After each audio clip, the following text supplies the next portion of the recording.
December 1 వచ్చింది. ఈరోజు మా ఫ్రెండ్స్ అందరిని కలవాలి. అసలే డిసెంబర్ నెల అంతా మాకు చాలా బిజీగా ఉంటాం. ఫస్ట్ ప్రశాంత్ అక్క దగ్గరికి వెళ్తాను. ఓ ప్రశాంత్ అక్క, హలో, ఏం చేస్తున్నావు? మేకప్లో మునిగిపోయావు. ఈరోజు ఏంటంటే గుర్తుందా? డిసెంబర్ 1 మనకి పండగ నెల మొదలైన రోజు. పండగ నెలంతా మనకు అందరికి ఒక్కొక్క రోజు రెండు రోజులు. అంటే మనకు డిసెంబర్ 1 నుంచి జనవరి 1 వరకు పండగే పండుగ. సిస్టర్ ఏం చేస్తుందో మనం చూద్దాం, సరేనా? సిస్టర్ బాలక్క ఏం చేస్తుందో మనం చూద్దాం. బాలక్క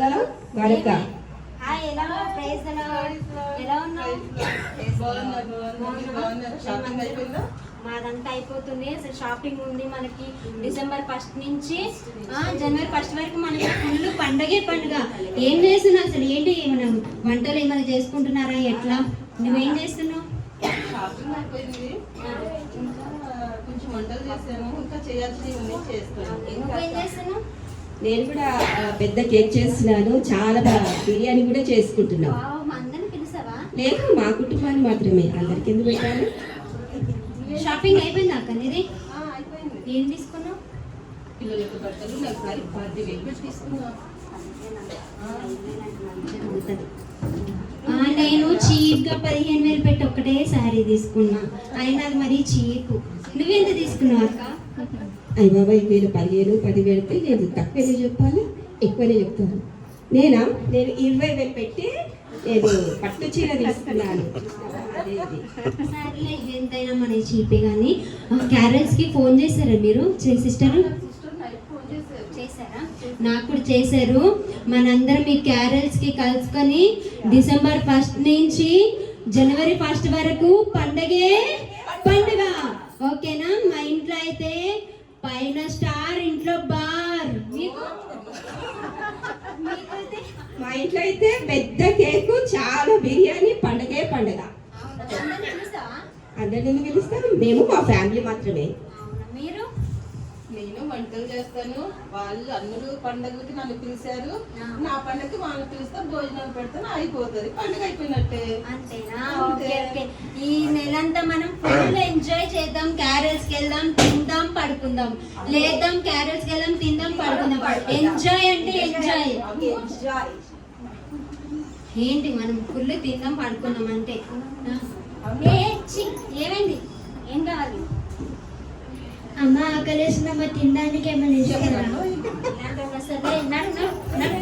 మనమే అసలు చీప్గా 15,000 పెట్టి ముట్టుకోకు. ఏంటి, ఏం కావాలి? మేమేమి మాకే సరిపడట్లేదు. 15,000 రూపాయలు శారీ అంటే. మల్కాజ్గిరికి వెళ్తాము. ఫుల్ స్నాక్స్ దొరికితే కవర్లు తెచ్చుకోరు. పెద్ద కవర్లు పట్టుకొని స్నాక్స్ అన్ని తినకండి. నైట్ అంతా మంచి కవర్లు పెట్టుకొని వద్దాం. ఫుల్ ఎంజాయ్ చేద్దాము. ఫుల్ ఎంజాయ్ అంటే మామూలు ఎంజాయ్ కాదు. మనం ఎవరికి సాయం చేయకపోయినా పర్లేదు, ఏం చేయరు. మంచి మంచి చీరలు కట్టుకుందాం, ఫుల్గా బిర్యానీ వండుకుందాం, తిందాం, హ్యాపీగా ఉందాం. క్యారెల్స్కి వెళ్దాం. పాస్టమ్మ గారు వస్తున్నారంట మనల్ని కలవడానికి. Happy Christmas. హ్యాపీ క్రిస్మస్ అండి.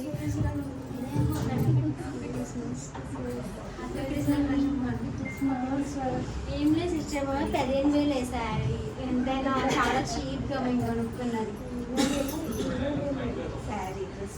4 పిల్లలు చూసారా? జ్యువెలరీ మొదలే కొనుక్కున్నాను. తులం 1,00,000 రూపాయలు.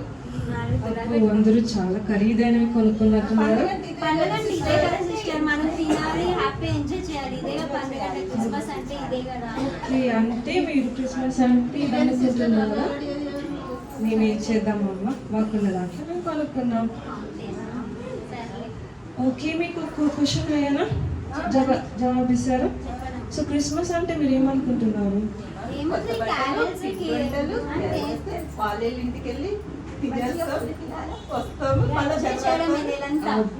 చాలా చక్కగా సమాధానం చెప్పారు. నేను మీకు ఒకటి విషయం చెప్పను. క్రిస్మస్ అంటే ఏంటి అని? మీరు రోజు చర్చికి వెళ్తారా? ఆదివారం చర్చికి వెళ్తారా? మీకు విషయం తెలుసా? సండే క్రిస్టియన్స్ అని ఉంటారు, క్రిస్మస్కి వచ్చే క్రిస్టియన్స్ ఉంటారు. సో క్రిస్మస్కి వచ్చే క్రిస్టియన్స్ ఎవరంటే ఖరీదైన బట్టలు వేసుకొని, ఖరీదైన నగలు వేసుకొని, పిండి వంటలు చేసుకుంటూ చక్కగా బిర్యానీలు పార్టీస్ అని ఫ్రెండ్స్తో గడపడం అలాంటి వాళ్ళు ఉంటారు. ప్రతి ఆదివారం తప్పక దేవుని సన్నిధిలో నిలబడే వాళ్ళు నిజమైన క్రైస్తవులు. అర్థమవుతుందా మీకు? ఇప్పుడు మీరు ఇంత ఖరీదైన బట్టలు కొన్నారు, దేవుడు చెప్పాడా మీకు కొనమని? ఇంత ఖరీదైన నగలు కొనమని దేవుడు చెప్పాడా? పిండి వంటలు ఖచ్చితంగా చేసుకోవాలి, బిర్యానీలు చేసుకోవాలని దేవుడు చెప్పాడా? మరి మీరందరూ ఎందుకు చేశారు? అంటే దేవుని మాట మీరు వినరా? అది తప్పు. లోకంలో ఉన్న ప్రజలు ఇదే తప్పు చేస్తున్నారు. క్రిస్మస్ అంటే దేవుడు మన కోసం ఈ లోకానికి వచ్చాడు. మన పాపాల కోసం, మన మీద ఉన్న ప్రతి ఒక్క పాపం పోగొట్టడానికి దేవుడు ఈ లోకానికి వచ్చాడు. అది తెలుసా మీకు? క్రిస్మస్ అంటే అది దేవుడు మన కోసమే ఈ లోకానికి వచ్చాడు. దేవుడు ఏమన్నా పుట్టినప్పుడు ఏమన్నా ప్యాలెస్లో పుట్టాడా? మంచి ఖరీదైన బట్టలు వేసుకున్నాడా? వాళ్ళ అమ్మగారు ఏమన్నా వేసుకున్నారా? స్టార్స్ ఏమన్నా వేసుకున్నామా? డెకరేషన్ చేసుకున్నారా? ఏం చేసుకోలేదు. ఒక చిన్న పశువుల పాకలో, అంటే పశువులు ఉండే స్థలంలో దేవుడు పుట్టాడు. అంటే తన్ను తాను తగ్గించుకున్నాడు. దేవుడు కూడా అదే మనకు చెప్తున్నాడు. ఎవరైతే తన్ను తాను తగ్గించుకుంటాడో దేవుడు అంట హెచ్చిస్తాడు. అంతే కదా?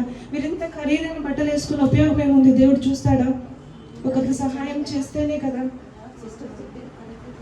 ఇప్పుడు ఇంతకు ముందు ఒక అబ్బాయి వచ్చాడు, మిమ్మల్ని సహాయం అడిగారు, మీరు చేస్తారా? చేయలేదు. ఎందుకు?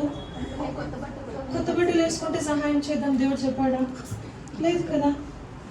ఎవరైతే ఒకరికి సహాయం చేస్తారో వాళ్ళే దేవుడికి ఇష్టమైన బిడ్డలు. అంతే కదండి. ఇప్పటి నుంచైనా క్రిస్మస్ మీరు ఎలా చేసుకోవాలి? అందరికీ ఇచ్చే వాళ్ళుగా ఉండాలి, ఒకరికి సహాయం చేయాలి, మనల్ని మనం తగ్గించుకోవాలి, క్రీస్తుని గణపరచాలి. ఓకేనా? చేస్తారా? ఎందుకు ఇది మీకు చెప్తున్నానంటే మీరు నా సహోదరులు కాబట్టి నేను చెప్తున్నా. మీరు చేసేది ఇది మిస్టేక్ అని మీకు చెప్తున్నా. నెక్స్ట్ క్రిస్మస్ నుంచి మీరు చేయాల్సింది ఇదే. ఓకేనా? ఓకేనా అందరికి? దేవుని క్షమించమని అడుగుదాం. మహోన్నతమైన దేవ, మీకు వందనాలు ప్రభా. మేము క్రిస్మస్ అంటే నాయన డిసెంబర్ 1 నుంచి జనవరి 1 వరకు ప్రభా తినడం, తాగడం, నేను ఎంజాయ్ చేయడం ఇదే క్రిస్మస్ అనుకున్నాం. మేము అనుకున్నాం ప్రభా, మమ్మల్ని క్షమించండి ప్రభా. ఇలాగే మాలాగే ఎంతోమంది అనుకుంటారు ప్రభా, వారిని కూడా క్షమించండి ప్రభా. క్రిస్మస్ అంటే అది కాదు ప్రభా. మేము ఉన్నసే బట్టలు ధరించడం ఇవన్నీ కాదు ప్రభా. మీరు మమ్మల్ని ధనవంతులుగా చేయడానికి మీరు దరిద్రతను అనుభవించారు ప్రభా.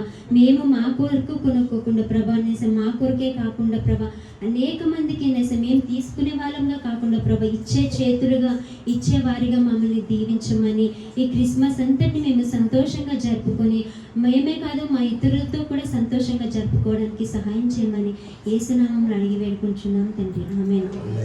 ఇక నుంచి మనకి క్రిస్మస్ అంటే తీసుకోవడం కాదు, మనం ఎంజాయ్ చేయడం కాదు, ఇవ్వడమే మన క్రిస్మస్, నిజమైన క్రిస్మస్. Happy happy Christmas.